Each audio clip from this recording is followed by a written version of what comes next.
Butterscotch Shenanigans. Hey guys, welcome back. This is episode 4 of our tutorial series on how to put together a simple video game. And through this tutorial series, we're going to be making a game that is very similar to our game Roid Rage or Roid Rampage, depending on if you're on Android or iOS. So if you want to kind of get a sense of what this game is going to look like when we're done, you can go ahead and check out that game. In the past few episodes, we've put together a spaceship that flies around in space, and you can steer it with A and D. We have also added asteroids that you can collide with and lose. We've added some coins that you can pick up. So far, the game is still not very good.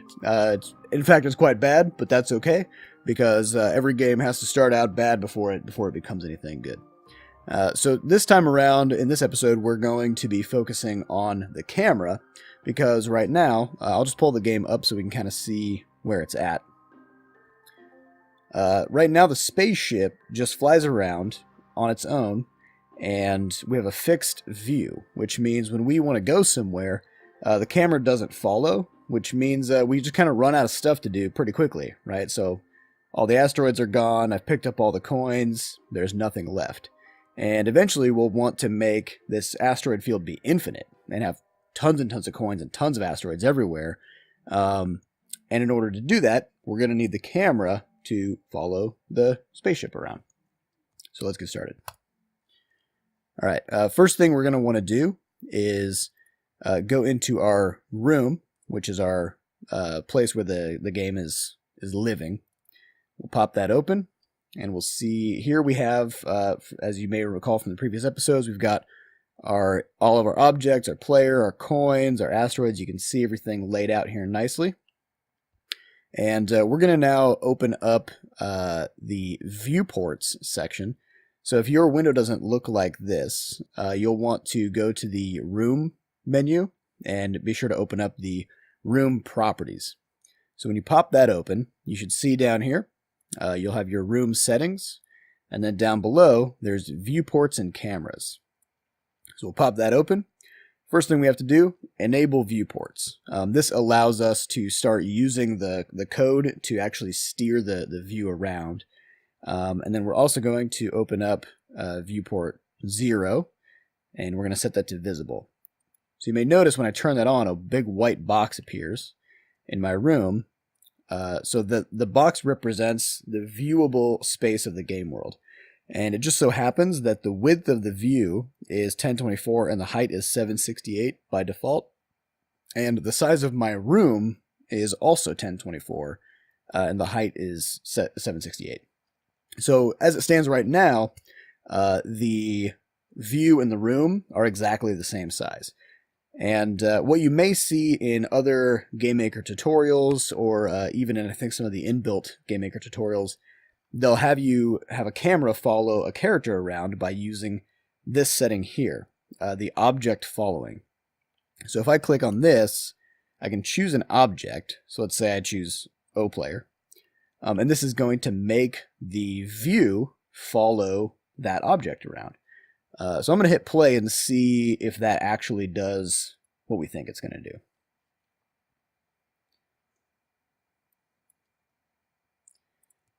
Okay, so far nothing.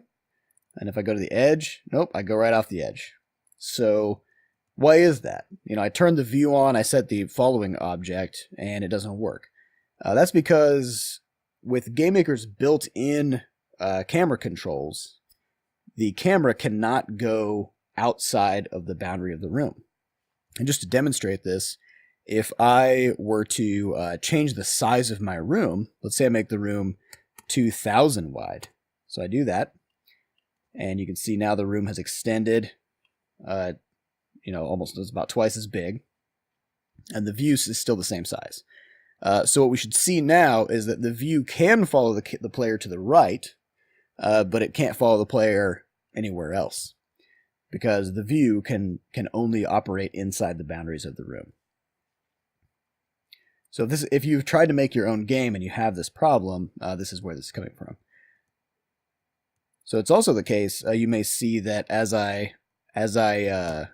fly around, the view doesn't follow me until I get right up to the edge. That's because of this variable here, which is the horizontal and vertical border of the following settings. So if I switch the horizontal border to, say, 200, and the vertical border to 200, that's just how many pixels the following object has to get within of the edge of the screen before the camera starts to actually shift. So now you should see there's a lot more give. So this is the kind of thing that you would do if you wanted the camera to follow the player around using the built-in stuff. But this isn't good enough for us for one important reason, which is no matter how big we make the room only expands to the right and down. And so if the player ever wants to go up and left, the view can't follow them that way. And so we can't really have an infinite game because only one quadrant of the space is usable. So we're gonna have to just make our own camera. So first we're gonna turn off this previous setting, so the view is not gonna auto follow anything. And the cool thing about what we're about to do is the size of the room is not going to matter. The room could be 1 by 1. It could be 1,000,000 by 1,000,000. It doesn't matter because we're gonna make an object that hijacks the camera and does everything on its own. So let's do that. All right. So one of the golden rules of game programming, probably programming in general, but we're just talking about game programming, is to have any given object in the game be largely responsible for doing a thing. So if we want to have a camera that is responsible for controlling the view, then we should make a camera object. So we're going to create a new object, call it O_camera. And the first thing we'll do is our controller object will be responsible for spawning that camera. So we're in the create event of the controller object, and just like we did with the interface, we're going to copy that, and we're going to change the argument to OCamera. So we're going to spawn the interface, we're going to spawn the camera. And if you recall, inside the room, the controller is this little object that's just kind of sitting there, and all these other objects are also already living in the room. All right, so in the camera, we're going to do a pretty simple thing first, which is the camera is just going to decide who it's going to follow or what it's going to follow, and then we're going to move the view to follow that object. So in the create event of the camera, let's first we need to create a variable called follow target, which is where we're going to store the instance ID number of the thing that we want to follow. And we're going to use the instance find function to do this. And the arguments for instance find are the object type and then the number, the order of creation. So if we say player 0, then what this is going to do is it's going to find us the 0th player object that was created in the world, which in other words, the first one. Fortunately, there's only one, so we're good. And then next up, we are going to go to the step event of the camera. It looks like there's some residual code in here from when I was working on this earlier. All right, so in the step event of the camera, we are going to first check whether we actually have a follow target. If instance exists, follow target. This is a really important thing to do because we're going to now be retrieving the position of the follow target. And if the follow target stops existing and we try to get variables from it and ask it questions, then we may end up causing the game to crash. So if the camera doesn't have a follow target, then it should just do nothing. So if the instance of the follow target exists, then we're going to go ahead and set the camera's position to the follow target's position. Okay.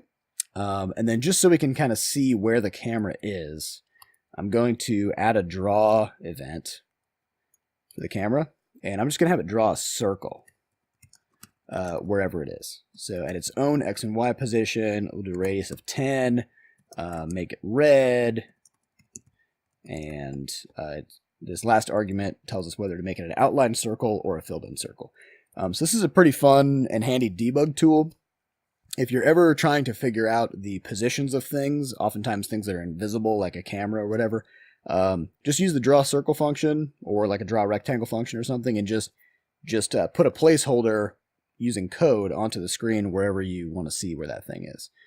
And then last but not least, let's give this thing a depth of -10 so we can try to make sure that it's in front of the player and everything so we can see where things are. All right, so what we should see now for testing is that we should just see a red dot that's following the player around. Right now, we're not actually doing anything with the view yet. We're just having our camera object move itself to follow the player.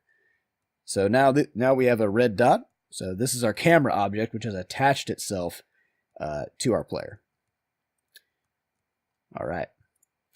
So what we also want to do is make sure that our camera movement is smooth. So we're going to use a function called lerp. And lerp is just a fantastic sort of bread and butter function where it allows you to sort of smoothly close the gap from one thing to another. So right now we're just saying the X of the camera is always just locking right on to the player's X position. If the player were to ever suddenly stop, or stop and then turn around and go the other way, that's going to be really jarring for the player because the camera is now also rapidly stopping and starting. So instead we can use lerp, which is short for linear interpolation. And the arguments here are what the current value is, what our target value is, and the last argument is the percentage of the gap that we want to close each frame. So if we do 0.1, then that means every frame the camera is going to close 10% of the gap to the player. So if the camera is really far away, it's going to move pretty quickly to catch up, but the closer it gets, the more smoothly it eases in. And then we can do the same thing with the Y.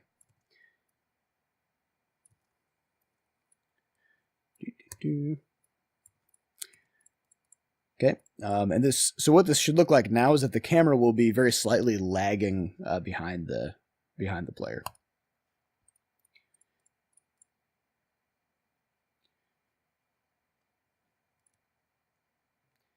So you see how it's just falling behind and it's just trying to close the gap. So the faster the player would move, then the farther behind the camera would get. So you can also see when we turn around, the camera is just making a straight line for where the player is, and so you have this nice little sort of trail follow. So this is what we're going to be doing with the view now. So let's start doing that. All right, in the step event, so this is where we're setting the position of the camera, and next we need to set the position of the view. And if you remember, the view is what we saw inside the room, this big white box here, and we're going to go ahead and steal control of that view and start moving it around ourselves. All right, so the first thing we're going to do is we're going to store a variable where we keep track of the index of that view. Okay. So this allows us to store, actually we'll call this cam. So GameMaker used to have a pretty straightforward system of views where a view is just a box that moves around on the screen and it just shows you stuff. GameMaker 2 has a lot more of a complicated sort of network of things called views and cameras and viewports that all kind of work together. We don't need to go into too much detail about it because frankly I don't even fully understand it at this point. But all we have to do is move a single view around and have it follow an object. So this shouldn't be too bad. All right, so we have our camera variable, which is view camera, and view 0, you may recall, is in our room. We went to the viewports, we enabled the viewports, and we turned on viewport 0. So that's what we're looking at here, is that we're grabbing the camera of viewport 0. All right, so the first thing we want to do is we want to set the view position from this camera. So there's a function called camera set view pos, where we tell it what the camera is, which is cam, and then the position. So if we just set the camera to the current XY of our camera object, what do you think is going to happen? Do you think it's going to follow the player around? Do you think we'll see the player in the middle of the screen, or what's the deal? Let's find out.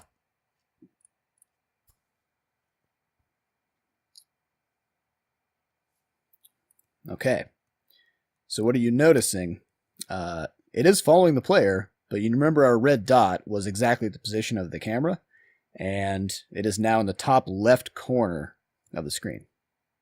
This is because views use their top left corner as their sort of location in the world. So if we want the player to be in the center of the view, then we need to shift everything over.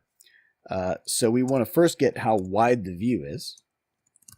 View width is going to be equal to camera get view width cam. And then we'll grab the view height as well.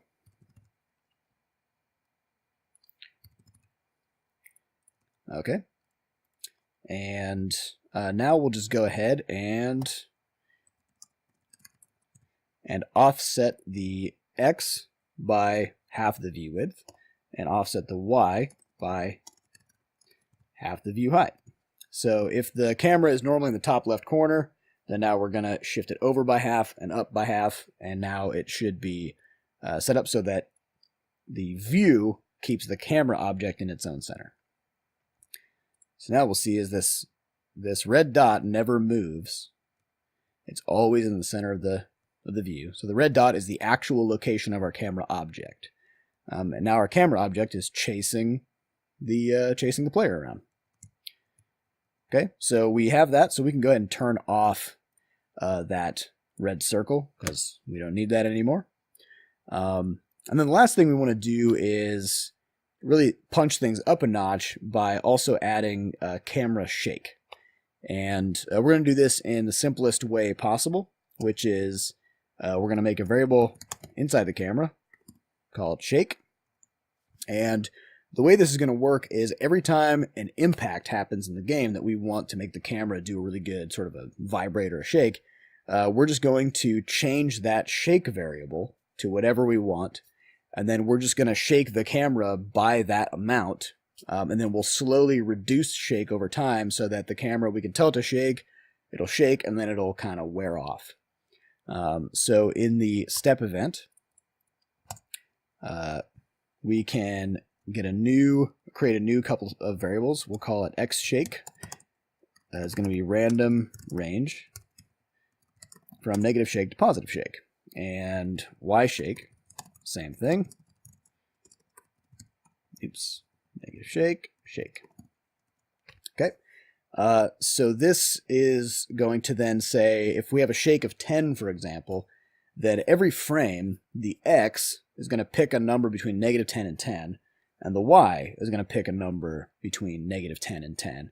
And we're going to move the view by that amount. So the camera itself is not going to move. The camera itself is going to stay right where it was, but we're now going to shift the view around the camera object and kind of jiggle it around. So now when we set our view position, we will add xShake to the X variable and yShake to the Y variable. Okay, and then to test this, we can do something like if keyboard check pressed vk space shake equals 10. Okay, so remember earlier I said that we're going to have the shake wear off over time. We haven't done that yet, and so when I hit spacebar, the camera is just gonna start going crazy. But it'll give us a good sense of what it means for the camera to shake. So I'm going to hit the space bar now. All right, so now things are shaking around. So this is a very straightforward and easy way to do a camera shake. But obviously you don't want the camera to constantly do this because people will throw up. So we'll have to tone this down a notch. What we'll do here is every step we'll just reduce the shake amount and have it work its way towards 0.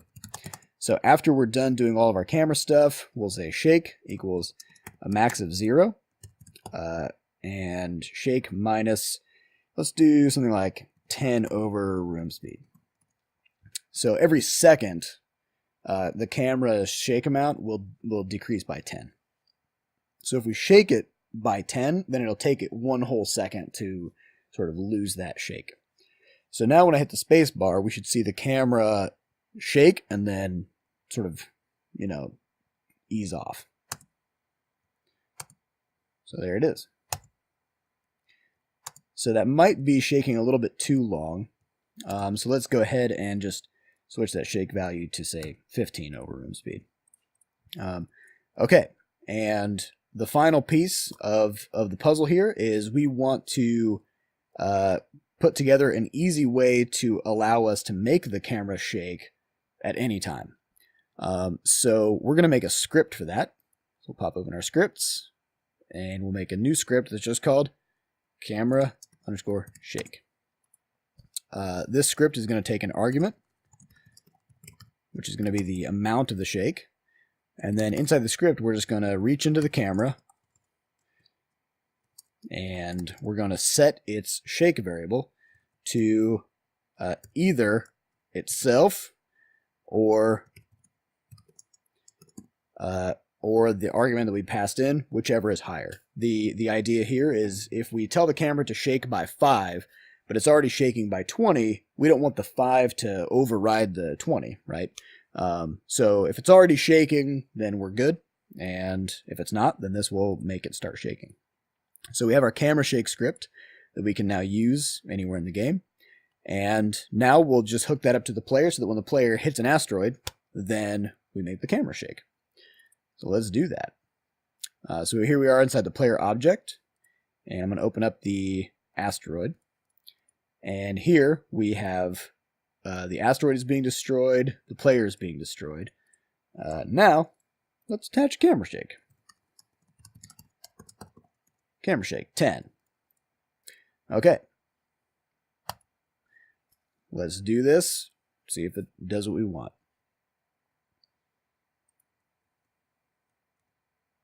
Ooh. All right.